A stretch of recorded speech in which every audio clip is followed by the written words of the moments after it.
Hey guys, welcome back to the tennis vlog for the first time in a long time. If you're here watching, drop a note and let me know that you can hear me. I have had a rotten time getting ready for this live stream. I came in a short while ago. I stream on my mobile phone, so I was trying to get that ready, but then I lost it completely. I'm blonde like that. And I was looking for it for a good 15 minutes. Couldn't find it anywhere. So I've just about set up and I'm ready to take your questions. I'll keep it kind of simple and brief in terms of why I haven't been around. I've had a lot of commentary work over the past few weeks. During the first week of the US Open, I was multitasking. I was also commentating on another event. So if you're following the channel and used to coming here during the slams, you'll know that I usually do end of round Q&As, and that just wasn't possible. To be honest, I considered not doing one at all for the US Open just because as I was multitasking and working on different events last week, I didn't have my full attention on the US, so I didn't know if I'd have enough to say about it, but I thought, what the heck, give you the opportunity to hop on and ask me some questions and I'll see how many I can answer. This is also an opportunity for me to test the internet broadband here. Our Wi-Fi, I kid you not, is shambolic. It's abysmal. I'm very concerned that it's going to drop, and I thought better that it drops during a live Q&A than during a live preview and predictions video, which I know tons of you come back for. And today I'm just gonna test to see whether it's actually possible for me to do the preview and predictions live, or whether this is going to drop about 5 minutes in and I'm going to have to pre-record them and upload, which I hope I don't have to do, because I tried to upload a video the other week and there's a new upload system on YouTube and it was taking hours, so I really don't want to be down for that. Thank you to those that have sent in questions already. We're going to get cracking on them. Everyone knows the headline news. Yesterday, world number 1, Novak Djokovic, looking for Grand Slam title number 18, the only Grand Slam winner left in the draw, defaulted during his first set with Pablo Carreño Busta. Obviously, I've already had a number of questions about that. I have a little smile now, but I was in shock last night. I think the whole world was in shock because this was Djokovic's title. Like, it was on his racket, and I think everyone in the draw and everyone looking on would have agreed with that. This was Novak Djokovic's to win or lose. He won Cincy coming into this. He survived matches with Milos Raonic and Roberto Bautista Agut that really they were on the front foot for a lot of the match. Like, those guys were running him around. They had his number for a percentage of the match. And if he was able to come through them in best of 3 sets, it was very hard to see anyone beating him over best of 5. But he let it go with a flick of his forearm, and it's still pretty mind-blowing to think how much he's lost from that one simple move. The biggest question is, do I think it was the right call? I think it was horrendously difficult for Djokovic to take, but I think that they had no other option. I mean, the rule book has been doing the rounds, so I'm going to presume that people are familiar with that. Obviously, the USTA put out their statement through the US Open. That's been knocking about on social media. I think they put it pretty concisely as to why the referee really saw they had no option but to default Djokovic. If people haven't seen that, I'm just going to see if I can find it somewhere. I know I posted it myself. But basically, I mean, I've had a lot of people saying to me, oh, the lines judge kind of overreacted. She didn't even look that hurt. Would it have been a different story for someone else? At the end of the day, it's not about whether she was hurt or not, or how hurt she was. It's not about the fact that other people have done this in the past and it hasn't ended up hitting someone. It's about the fact that Djokovic hit a ball out of play and that ball hit a person. And by the rule book, he can be penalized for that. And on this particular stage, it was very hard for them not to dish out the default because, I mean, hello, look at what happened here 2 years ago with the Serena Williams fiasco. And one of her famous lines was, men have done a lot worse than this and got away with it. Well, not here. I think that it was a really, really tough call, but it had to be done. He did it on a Grand Slam stage. It was straight into the throat of this woman. And like I say, a lot of people have been saying, well, if she hadn't have reacted as badly, if she hadn't have overreacted, then it would have been a different outcome. None of us are in her position. We can't say how hurt she was. It would be wrong of me to point the finger anyway and say that she was being over dramatic, because I'm the biggest drama queen there is. If I get a cut, I think I'm dying. So can't point the finger there. The fact is that if Djokovic hadn't hit that ball in the first place, we wouldn't have had this situation. This wouldn't have happened. It's mind-blowing, but he shouldn't have done it. Simple as that. If that ball had stayed in his pocket, if he'd have put it straight on the floor, this wouldn't have happened. The winning streak that he has on the season wouldn't have been broken. He was yet to lose this year. Obviously has had a lot of help from the coronavirus break, but that record stood. He was yet to record a loss on the year. That's gone. He was chasing that 18th slam, which would have taken him within touching distance of Nadal and Federer.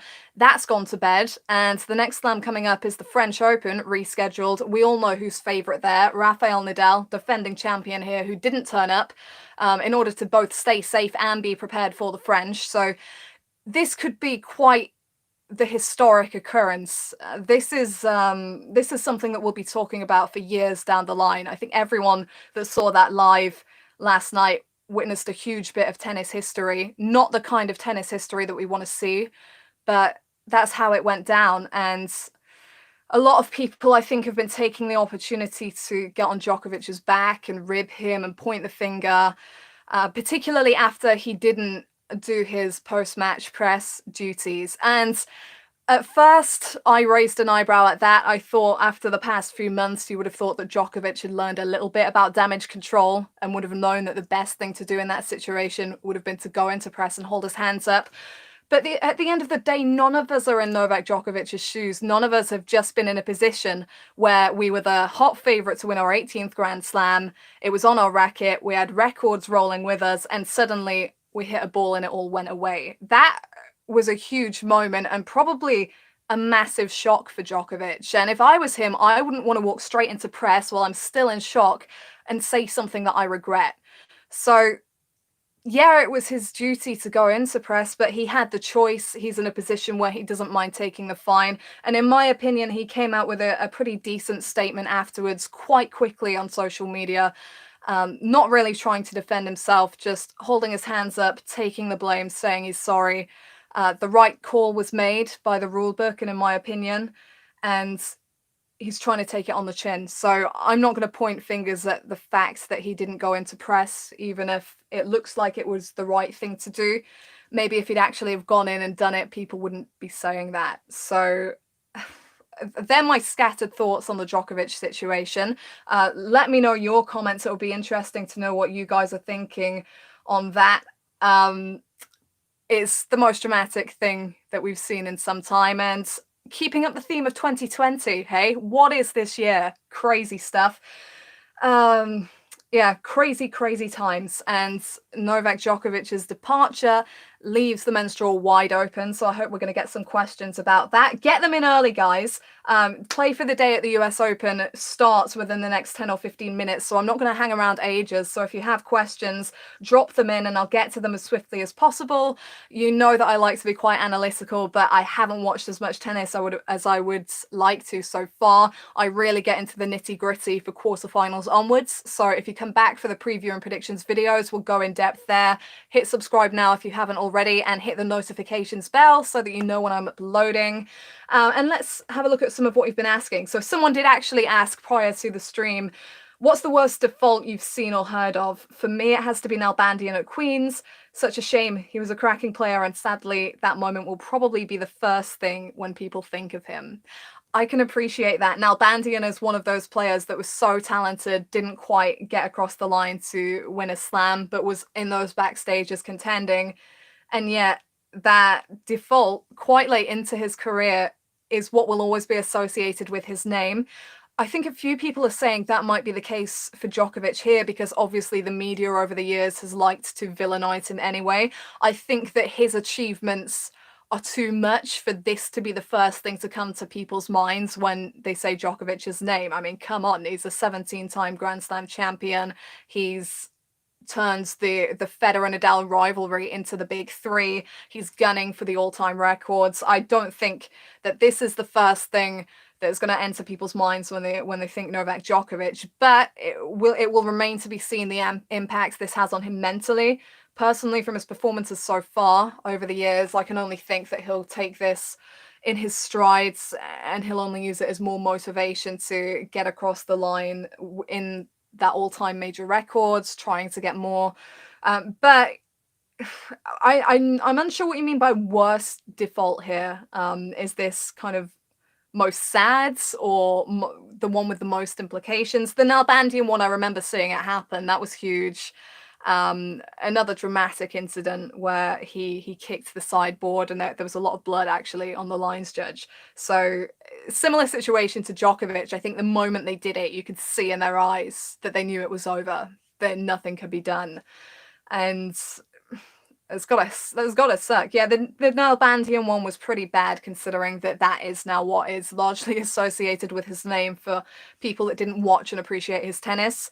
But in terms of what it cost Djokovic last night, this was absolutely huge. So much that has just gone out of his grasp in a second, in a moment. I'm still struggling to comprehend that. I mean, that really sucks for him. That is saying the obvious, but my words, I don't think we'll see another moment like that for some time. And the worst part is it was totally under his control. It's on him. So that's that question. What else have you got for me, guys?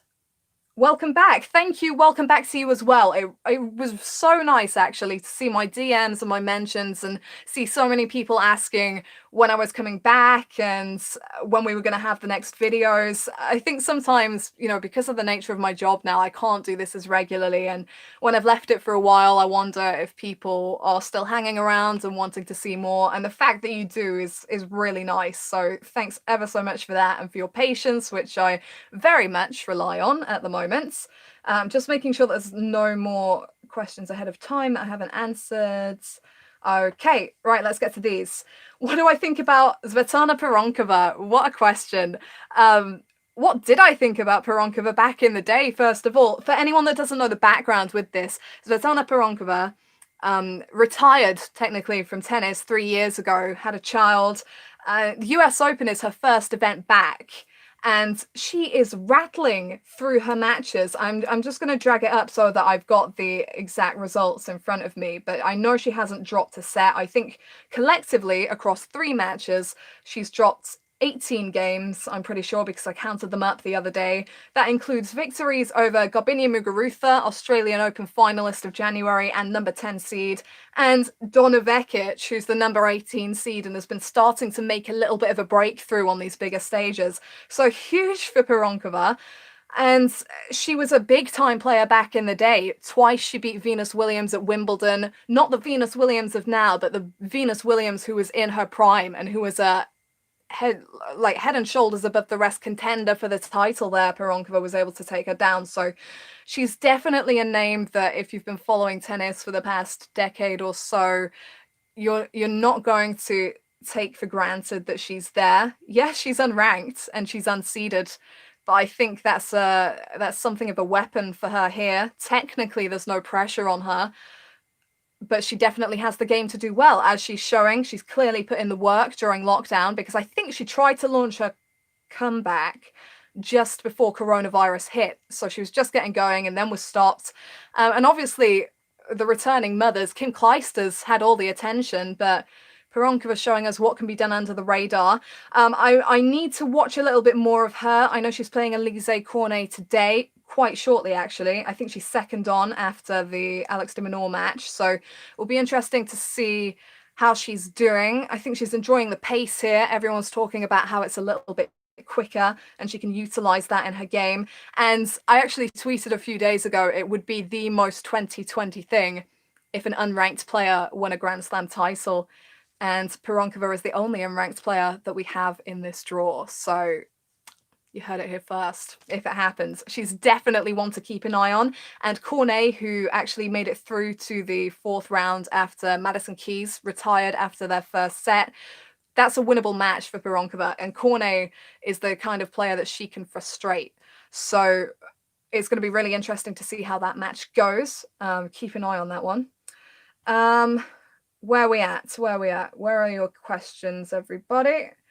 Someone says, hopefully Novak will guess over it as I did as a fan. My only concern is his shoulder.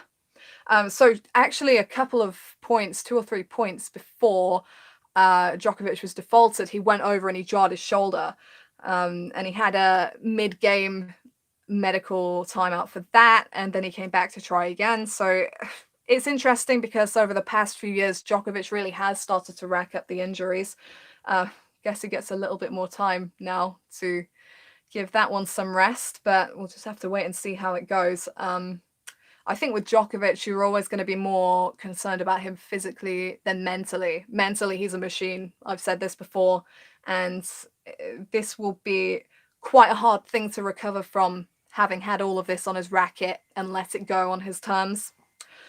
But it will really test what he's made of to see if he can come through.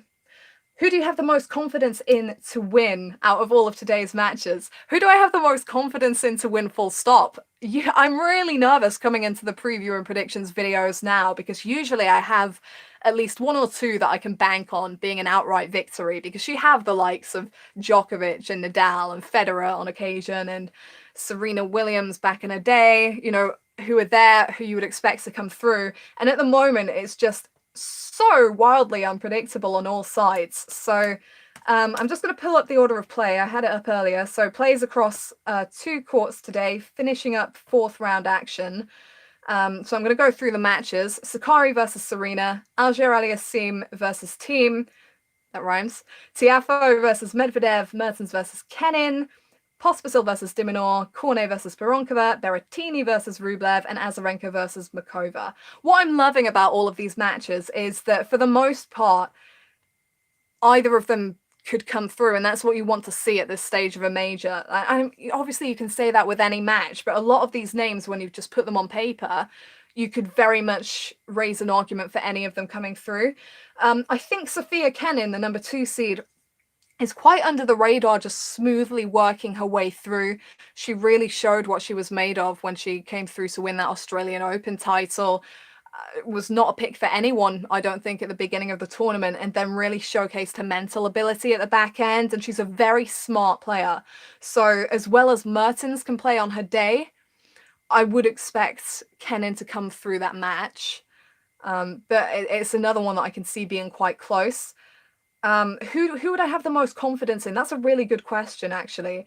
I think Azarenka against Makova. So Azarenka's unseeded, but obviously she won Cincinnati last week, and you know, usually that would make her a write-off for me in terms of predicting the winner of this whole event.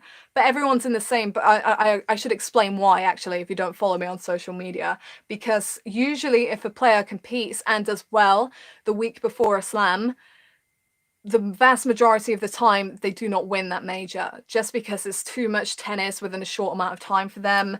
But everyone's in the same boat here, because everyone's been sidelined for months because of Corona, and most players were competing week before last now, so the week leading into this major. So I'm not writing Azarenka off. There haven't been the change of conditions, the flight and the jet lag, etc. And her last match against Iga Swiatek was really impressive for me, because Swiatek is one heck of a talent. She comes out and she generates winners out of nowhere. She has a very kind of quick backswing, which generates pace, and it makes it very difficult to anticipate what she's going to do next. And she came out against Azarenka and broke her to love with winner after winner, really generating pace and using the evening conditions. And if Azarenka was another player, I think she would have been like a deer in the headlights there, would probably have panicked. Swiatek would have run away with the first set. But even as there were marathon games, Azarenka just played incredibly maturely, kept using her big first serve and using the 1-2 punches to stay in touch, and just kept working away, knowing that eventually if she could hang tough enough and keep Swiatek playing, she would break down. And Swiatek did in the last game of that set to get broken, and once Azarenka had the lead, she didn't really let Swiatek back into it. So that was deeply impressive for me in terms of showing that Azarenka very suddenly is back to 2012 form in terms of her game, but also she has the mentality that is needed to go deep into this event. So I would say that in terms of seeding, that would be an upset. And I think as well as Makova has been playing, as well as she can mix things up, Swiatek was probably quite a good preparation for this matchup. And I think that Azarenka has a good shot at getting the win there. But in terms of who I'm most confident in, it's actually difficult to say. Someone's asked me about Serena Sakkari, quite particularly, though, I think, in a coming question. So I'll move on quite quickly. Sakkari looks good against Anisimova. Do you think she will upset Serena today? I'm not sure that she will. I think that Anisimova's a really good preparation for playing Serena. Obviously, a certain young 16-year-old player is the one that's often compared to Venus and Serena Williams, but I find that pretty shallow because the player in mind, I have to mention her name, it's Coco Gauff, you all know that. I think she's compared to the Williamses more because of her backstory and because of her image than because of her actual game. Because if you watch her, a lot of the time she's counterpunching, and there's nothing wrong with that. She's a very decent counterpuncher, but she definitely does use the opponent's pace a lot more than generating it herself. And her game is built more on movement than power. And you can't say that of Venus and Serena Williams. So I think Anisimova, who's more likely to be compared to Maria Sharapova for the shallow reason that she is blonde, actually plays more like Serena and Venus. So in terms of the firepower that she's able to generate off the ground and the flat manner in which she hits the ball, I think that's a good preparation for Sakkari to face Serena. And obviously, Sakkari got the upset over Serena last week. So that stands her in good stead. However, Serena just came through against Sloane Stephens in 3 sets. Sloane, who she's lost to previously at a major, and Sloane, who generally raises her level when she comes up against either Venus or Serena Williams. It's just in her blood. She naturally does that. And honestly, I was feeling iffy about Serena coming into this event. Those of you that followed me for years will know that I respect her greatly, that I rate her chances at every single major, that I say that she's not done until she calls it a day. But I was not feeling that confident for her coming into this because I felt like this is her best shot at getting that 24th major, and that puts a lot of pressure on her. And Serena has not coped well under pressure at majors, particularly at the back end in recent times. She did lose in the 3rd round of the Australian Open to Wang Qiang, who she'd roundly thrashed at the US Open previously. And when she was scheduled to face Sloane in the 3rd round, I genuinely thought that could be it for her because she was not convincing in Cincy, which was also played here in New York. But she beat Stephens in a pretty good old-fashioned way. Serena was known as the comeback queen for a reason, and when she went a set down to Stephens, a pretty quick set, she just took a deep breath. She started to move her feet a bit more. She was getting in position, and she was striking on her terms, and it very much looked like a Serena comeback of old. She wasn't panicked. She was fighting, and she was backing herself. And after she came through that, my hopes for her at this event, my confidence in her at this event took a leap. Because before that, she wouldn't have been the lead contender for me this time, I don't think. But now she's coming into a match with Sakkari. And to be honest, Serena as well, in terms of the style in which Sloane plays, has been pretty well prepared for this match. I think Sloane is a good preparation for Serena coming in to face Sakkari. She's also played Sakkari in these exact conditions last week and lost. And if this is really the return of the old Serena, there is no way on earth she would have lost to the same opponent 2 weeks running pretty much at the same venue. It just wouldn't happen. She'd have learned a lot about Sakkari's game from that previous meeting. And so as much as I've backed Sakkari over the years and said that she's going to reach this level, I think Serena will have a much better performance against her this time around. So I think I'd be taking Serena to come through that one. I'm not sure that Sakkari would get the upset again. The next question says, do I think Serena will get 24 here?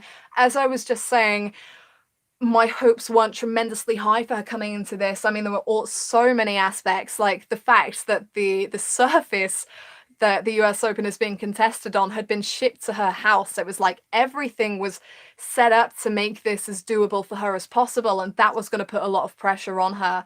And I didn't know how she'd handle that, but I think the Stevens victory was a big one for her.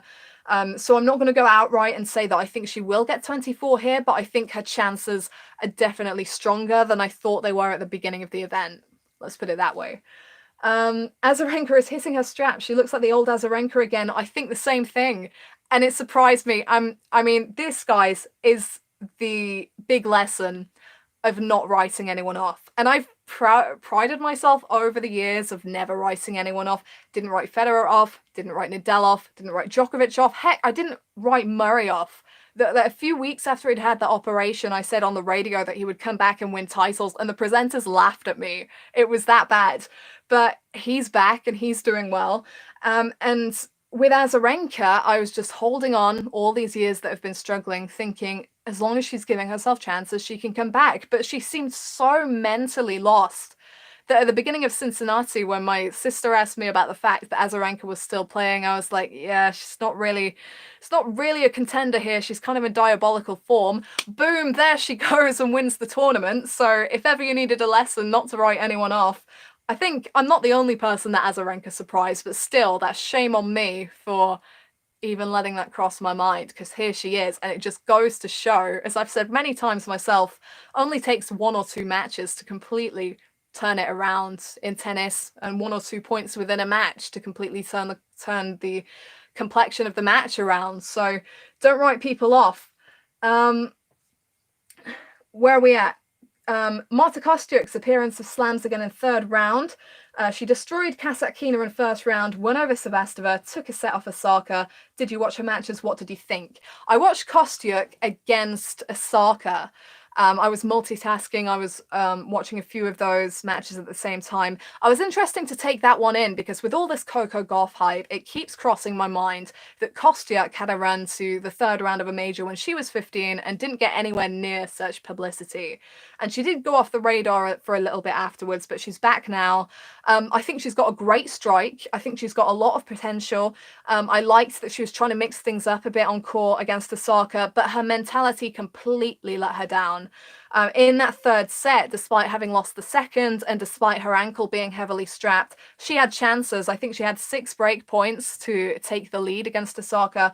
Didn't get through that game. And when she didn't get that break on the board, it was like air going out of a balloon. Her shoulders slumped. Her whole body language and demeanor just fell apart. And I think she was broken to love after that. And the mentality is such a key thing in this sport. As I've said, in the top 100, it is the differentiating factor for a lot of players. And I think she should take a lot of lessons from that match, take encouragement that she can go toe-to-toe with the player who's probably favourite for the title at the moment. But, you know, she's got to work on that mentality. She's got to work on her focus and backing herself.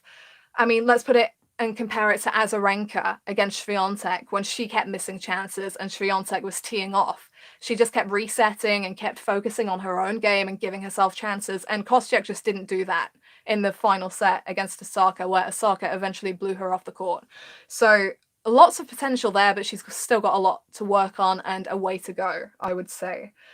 But a great start for her to get through to another 3rd round. Do you think Djokovic getting defaulted proves that Serena was wrong about women having it worse? Look, I've said from day one that Serena was wrong on the spot. She was in a difficult situation. She was emotional. She was upset. She felt unfairly done by. So she decided to try and play that card. And for me, it was never legit. I mean, the most viewed video on this channel is me talking about the Serena versus Carlos Ramos drama in detail. So if you've missed that one, go check it out. I stand by what I said in that video. I did try to make points for both sides, but Serena bringing the I'm a woman and men have been treated far better and have got away with far more. No, come on. I mean, she was on her 3rd penalty. That's why she was penalized. Most men are on their 1st or 2nd violation. That's how it goes. Where are we at? Serena should really have won against the Sakari. So I also missed, Goff is way too defensive to be like the Williams sisters. Agree. That's what I was saying. She is more of a counterpuncher. Maybe that she will change her game and yeah, maybe like change a little bit as she progresses, but to be honest, instinctively, she's more into timing and using the pace from the opponents, which is fine. You know, that is totally fine. And if she can do that well, we all know she's going to be a player. You know, she's been getting great results since she was really young, but she's just not like Serena and Venus in terms of her game style. And I'm sick of having that narrative pushed across just because of her background and the way she looks. It's just not on. Serena really should have won against Sakari, being 6-3, 5-3 up, just closing it out. She struggles. Yeah, I mean, this is the thing. I think there were just little cracks in the armor for Serena. I think that she was lucky to come through against the ranks of Rus in the first round. I think that Rus really let that fall off her racket. But, you know, these top players have the power of timing. They know when to peak and they know when to bring their best. And always it's best for them to get that rest out of the system ahead of the major. And with the win over Sloane, the look on Serena's face, the smile, it wasn't a pained expression that we've so often seen from her. It wasn't relief. It was pride in herself that she'd been able to bring that level to come through. She looks happy. She looks relaxed. And I take a lot from a player's body language. And I think that signified good things for her coming through that particular match. Where are we at? I'm pretty sure that Team and Tsitsipas are the potential favourites for the title. But do you think the kid, Alger Aliassime, could give us a big surprise? Tsitsipas is out. I think someone's pointed that out. I find it hard to keep track as well. I think that Tsitsipas is going to be kicking himself that he's out now, looking at the open draw and the bags of opportunity for every single player left in.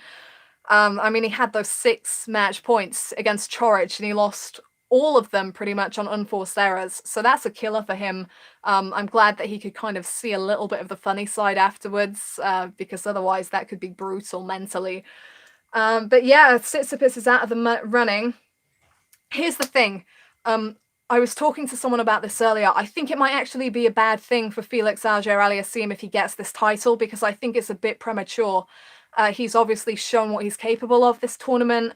Beat Andy Murray in straight sets, which, I mean, Murray obviously not quite the same player he was, but had come through a marathon first round encounter where he was 2 sets to love down, still has that court coverage, still has that natural ability. So that was a huge match for Auger-Aliassime to come through mentally as well. You're playing Murray's game and you're also playing Andy Murray as a name. So that was great for him to come through. And then to back it up as well was really impressive. But, you know, he's still young. He still hasn't won a Masters 1000 title. He still hasn't really laid down all of the groundwork. So for him to take advantage of this unique opportunity with Corona, where a lot of the top players weren't around, where the only member of the big 3 present has been defaulted, for him to take advantage of that to get his first major, I think could be detrimental, because then there will be a lot of expectation for him, and I don't see him backing up straight after. His talent is undeniable. We've seen it for years. He can use the full court. He can generate serious firepower. I'm not sure if he'll have the consistency across best of 5 for the rest of the tournament. But I think he is a lead contender here now. Lead? I don't know. He's definitely a contender. But for his sake, I mean, everyone thinks that a Grand Slam title is a great thing. But for me, I'm not sure it is a great thing for Auger-Aliassime just yet. So let me know what you think on that. If you agree or disagree, we'll see how it goes. In terms of favourites, I think that Dominic Thiem, Alexander Zverev and Daniil Medvedev are the 3 players that should be expected to be able to go all the way. I also looked at every single guy left in the draw and thought that any one of them could do it. That is how open it is right now. There's bags of talent on ATP at the moment. These are all guys that have been able to prove themselves at some point or other against the big 3 in times past, or they've been able to maintain a good ranking or make moves within the past couple of years. This draw now is full of players that could get their maiden Grand Slam title, but based on previous experience, based on consistency over the years for Thiem and Zverev, and based on the way he played here last year and at the back end of last season for Medvedev, any of those 3 should be the favourites right now. I'm feeling for Dominic Thiem because there is a ton of pressure on his shoulders now. I think a lot of people will be expecting him to get this title. And honestly, his consistency over the past 2 years has been second to none outside of the big three. And in my opinion, he kind of deserves this title. He was so close to the Australian Open in January. He pretty much had it against Djokovic, and then Djokovic came back, and that was a killer. But he's made 2 French Open finals, Australian Open final. He's been consistent across the board. The thing is for Thiem is that in big situations like this, players like Zverev and Tsitsipas always seem to pip him to the post and kind of leapfrog him when they've not been so consistent. Take Zverev, for example, has obviously the potential, is younger, is looked at as a player that can take over when the big three have exited the scene. But he's not had really the same consistency throughout seasons as Dominic Thiem has had. Yet, he was the first to get a Masters 1000 title. He was the one that won the ATP finals the year before last. I think it was the year before last. I'm losing track of the years now. It was 2018. And Thiem, for all his consistency last year, and for all the quality that he even brought at the O2, was beaten by Stefanos Tsitsipas in a killer match tiebreak, final set tiebreak. I've been doing way too many commentaries on exhibition matches recently. Yeah, so Thiem, as consistent as he is, always seems to be leapfrogged by one of these players when it comes to a big moment. So there's a lot of pressure on him now. So I would not automatically write down Thiem for the win here, but I would be incredibly happy for him if he could get across the line, because he's just worked so hard and done so much with his game over the past few years. So we'll see how that one goes. Simran, I see you. Hi, great to see you here live. Simran has been a long-time supporter of this channel. She's been here from day one. She also invented my army, the Abigail army, years back. Simran, I'm glad you can tune in. I'm sure it's a crazy time of night or day over in Australia. And thank you to everyone that's tuning in and watching live. I really appreciate this. Let's rattle through.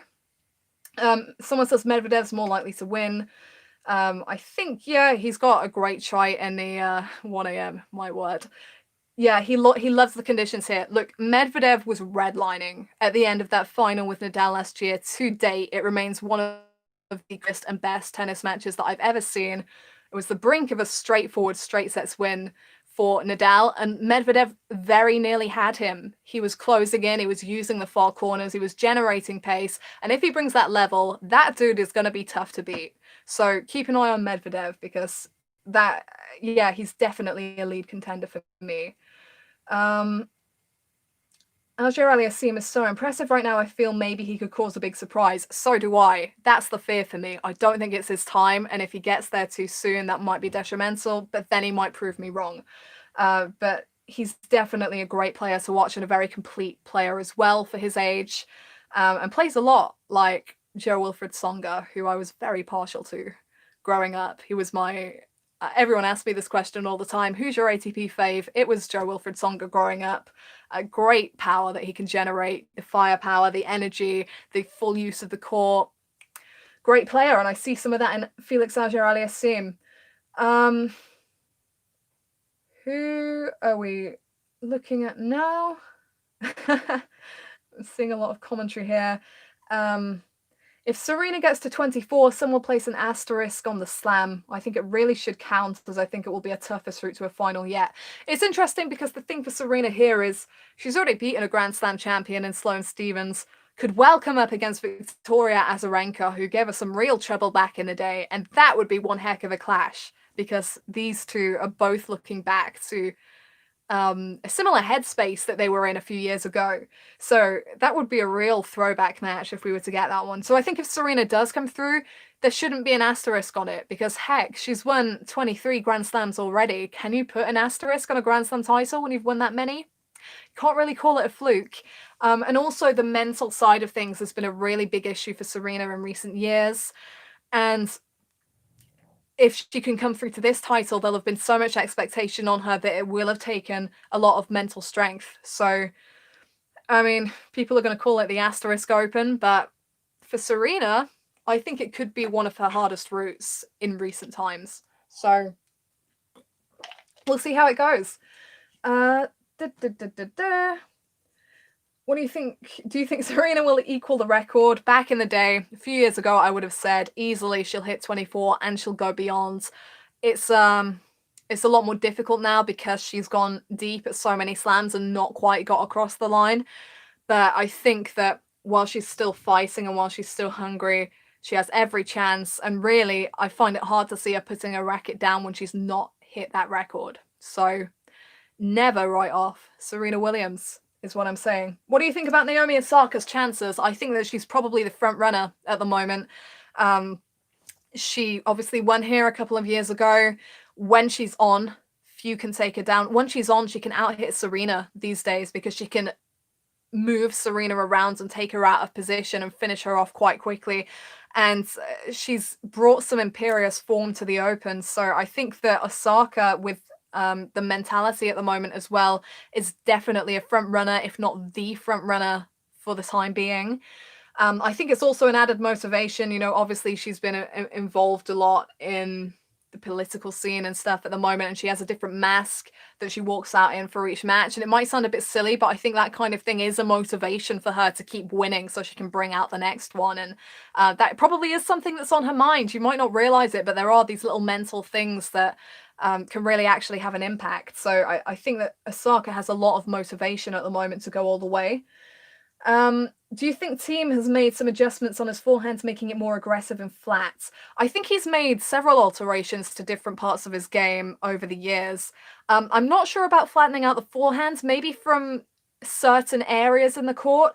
I mean, for all tennis players, they're not going to hit every shot exactly the same way from the baseline as they do in the forecourt, for example. There's going to be different kinds of spins and different kinds of heights. I can't comment too much at the moment on that.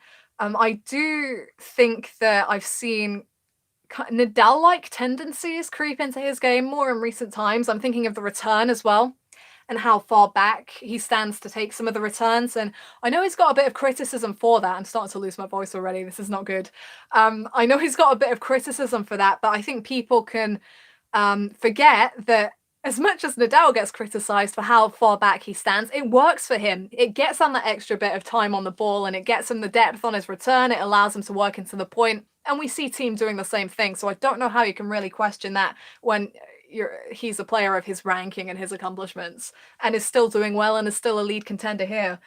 Who do I think is the female greatest of all time? I think that's pretty obvious. I think it's Serena Williams. And yeah, I definitely take her for female GOATs. How does Djokovic's disqualification impact his chances in the slam count race? That's 2 slams he was a strong favourite for that he would need to catch up on in the future.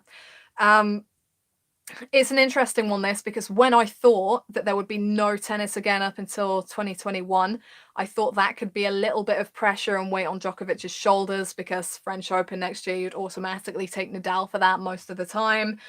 But, you know, it is so close at the moment. You've got to remember that Djokovic is a number of years younger than Federer, a year younger than Nadal, and has had a lot less injuries than Nadal.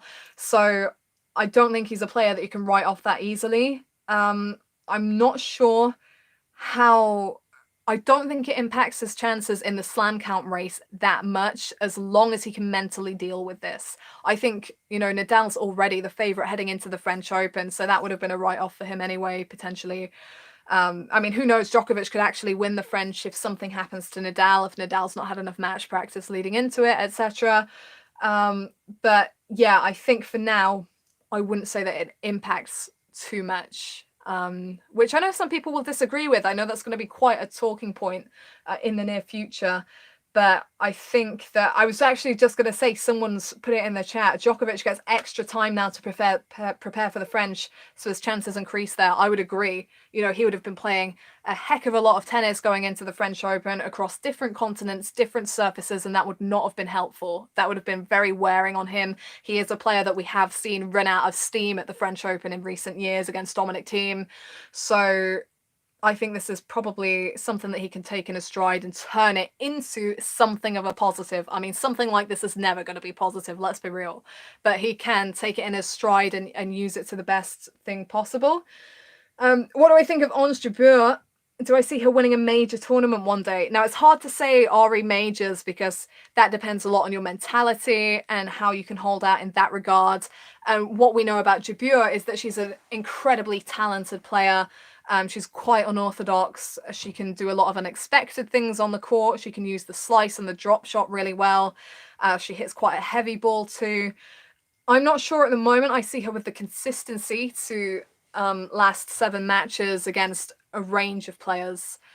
But yeah, she's definitely someone that's going to be a contender and someone that can cause upsets along the way at a major. And for now, I think that's where I see her staying. But she should definitely be a player that people are keeping an eye on right now because she's in great form. A lot of people say that Steffi Graf is the GOAT because she's only 1 behind Serena and has the calendar slam. But in my opinion, Serena gets the edge. I mean, you've got to remember that Serena did actually beat Steffi at the start of her career as well. Obviously, Steffi was more towards the end.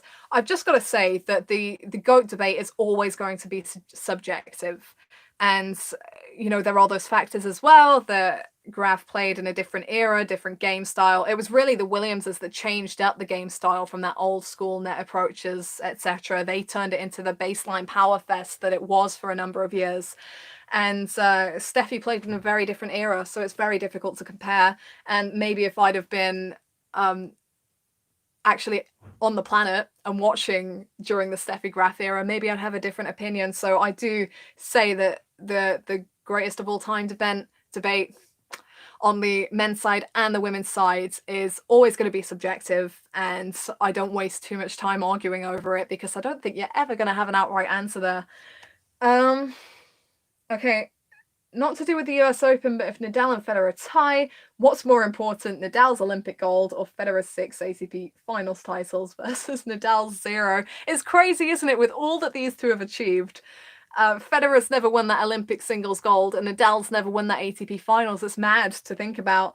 I don't know. I think that, you know, the 1 Olympic gold, that's 1 tournament. Federer's got 6 ATP finals. That's consistency over a time. So I'd probably take those finals titles as of more importance. But again, it's something that's subjective. How much do you value the Olympic Games and the mental strength it takes to compete, not just for yourself, but for your country? So again, it's subjective. But for me, those 6 ATP finals titles, I think, say a little bit more than 1 Olympic gold medal does. Personally, that's what I think. How do you rate Alex de Minaur's chances? It'll improve tennis coverage in my country. Can he get a final or win it? He's in with as much of a chance as most of the other players right now, to be honest.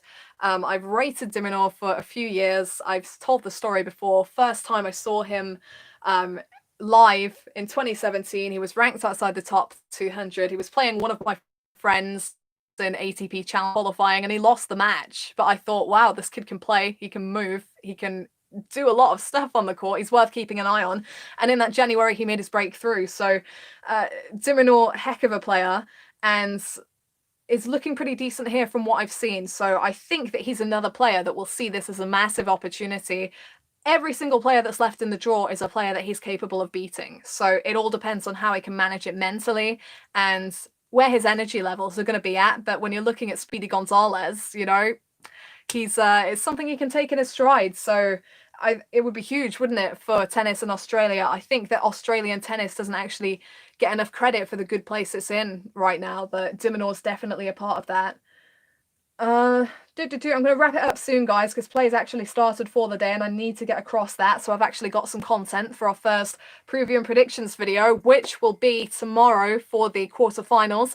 Pre-warning, quarterfinals predictions don't always go too well for me because I haven't taken in-depth match notes in as many matches. So I'm going off a lot of statistics and I don't have that instinctive gut feeling on where matches are going to go, which generally serves me really well. So be patient with me on the quarterfinals, but I know you want these videos, so I am going to do it and be self-sacrificing because you want it. So I will be here for quarterfinals preview and predictions, and I'm trying to get some content for that.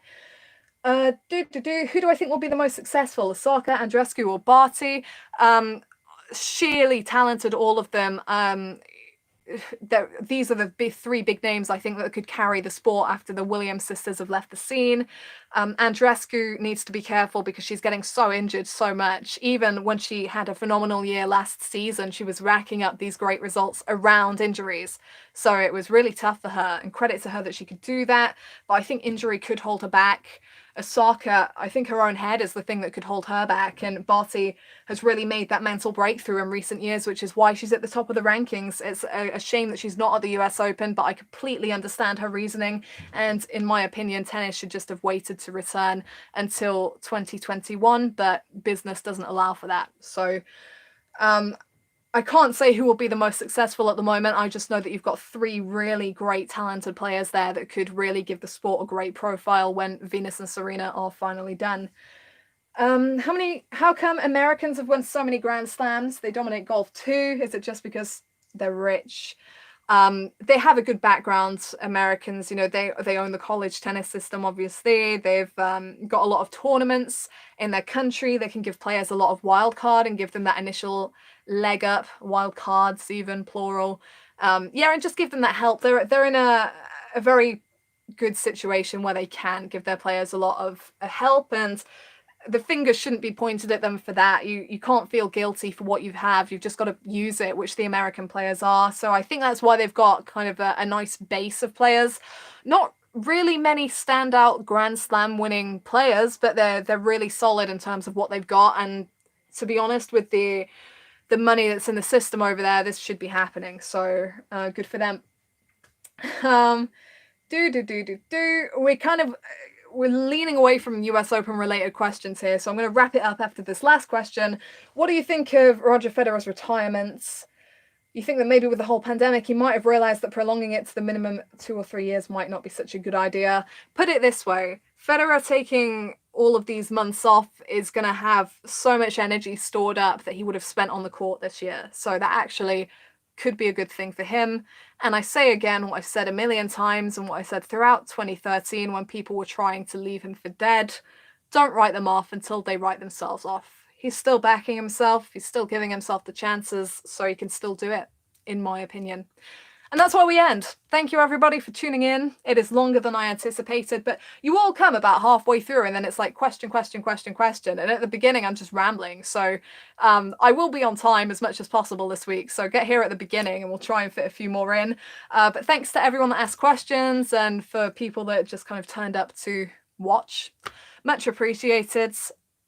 Hit subscribe if you haven't. I'm figuring that you are subscribed if you're here, but always worth saying so if not. And yeah, I will next be back to do the quarterfinals preview and prediction video. Amazingly, the Wi-Fi held up for the entire time, and we've nearly been going for an hour. So hopefully this continues, because it has been diabolical in recent weeks. But I'm glad that we got through this one. So thanks for watching, everybody, and I'll see you next time.